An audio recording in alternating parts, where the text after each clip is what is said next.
വൻ പ്രതീക്ഷയുമായി ബി.ജെ.പി. തമിഴ്നാട്ടിലെ പാർട്ടി താക്കോൽ അണ്ണാമലയെ ഏൽപ്പിക്കുമ്പോൾ മിനിമം 15 എംപിമാരെ ജയിപ്പിക്കും എന്നായിരുന്നു വാഗ്ദാനം. എന്നാൽ ഫലം വന്നപ്പോൾ ഒറ്റ ബി.ജെ.പി. സ്ഥാനാർത്ഥി പോലും ജയിച്ചില്ല. പുതുച്ചേരി ഉൾപ്പെടെ എല്ലാ ലോക്സഭാ സീറ്റുകളും ഇന്ത്യ മുന്നണിയുടെ അക്കൗണ്ടിൽ എത്തി. ഇതിന് പിന്നാലെ തമിഴ്നാട്ടിൽ അണ്ണാമലയ്ക്കെതിരെ പരാതിയും പ്രതിഷേധങ്ങളും ഉയരുകയാണ്. വൻ തോൽവി ഏറ്റുവാങ്ങിയ എ.ഡി.എം.കെ, ബി.ജെ.പിക്കും അണ്ണാ ദ്രാവിഡ മുന്നേറ്റ കഴകത്തിനും നേരിടേണ്ടി വന്ന കനത്ത പരാജയത്തിന്റെ മുഴുവൻ ഉത്തരവാദിത്വവും അണ്ണാമലയ്ക്കാണെന്ന് തുറന്നു പറഞ്ഞിരിക്കുകയാണ്. ബി.ജെ.പി. സംസ്ഥാന അധ്യക്ഷൻ തന്റെ നാവ് നിയന്ത്രിച്ചില്ലായിരുന്നെങ്കിൽ ഇത്ര വലിയ പരാജയം നേരിടേണ്ടി വരില്ല എന്നാണ് എ.ഡി.എം.കെ നേതാക്കൾ പറയുന്നത്.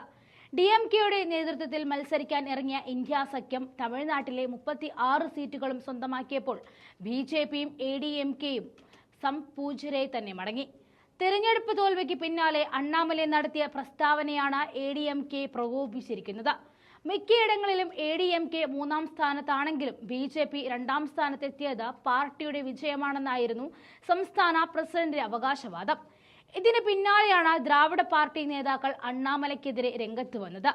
രണ്ട് പാർട്ടികളുടെയും മോശം പ്രകടനത്തിനും കാരണക്കാരൻ അണ്ണാമലൈ തന്നെയാണെന്നാണ് മുൻ മന്ത്രി ആർ.ബി. ഉദയകുമാർ കുറ്റപ്പെടുത്തിയത്. അണ്ണാമലൈ അയാളുടെ നാക്ക് മര്യാദ കിട്ടിയിരുന്നെങ്കിൽ ഇതാകുമായിരുന്നില്ല റിസൾട്ട്. എല്ലാവരുടെയും തോൽവിക്ക് ഒരൊറ്റ നേതാവ് മാത്രമാണ് കാരണം. അയാളുടെ പരിചയക്കുറവ് കാരണമാണ് ഇത്രയും ദുരന്തപൂർണമായ പരാജയമുണ്ടായത്.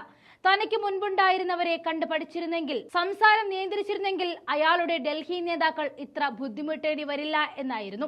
ബി.ജെ.പി. എ.ഡി.എം.കെ സഖ്യം പൊളിച്ചതും അണ്ണാമലൈ തന്നെയാണെന്നാണ് ഉദയകുമാർ കുറ്റപ്പെടുത്തുന്നത്. ഒരുമിച്ച് നിന്നിരുന്നെങ്കിൽ മികച്ച പ്രകടനം രണ്ടുപേർക്കും കാഴ്ചവെക്കാമായിരുന്നുവെന്നും എ.ഡി.എം.കെ പറയുന്നുണ്ട്. കോയമ്പത്തൂരിലെ എ.ഡി.എം.കെയുടെ മറ്റൊരു പ്രധാന നേതാവും മുൻ മന്ത്രിയുമായ എസ്.പി. വേലുമണിയും അണ്ണാമലയ്ക്ക് മേലെയാണ് പഴിചാരുന്നത്.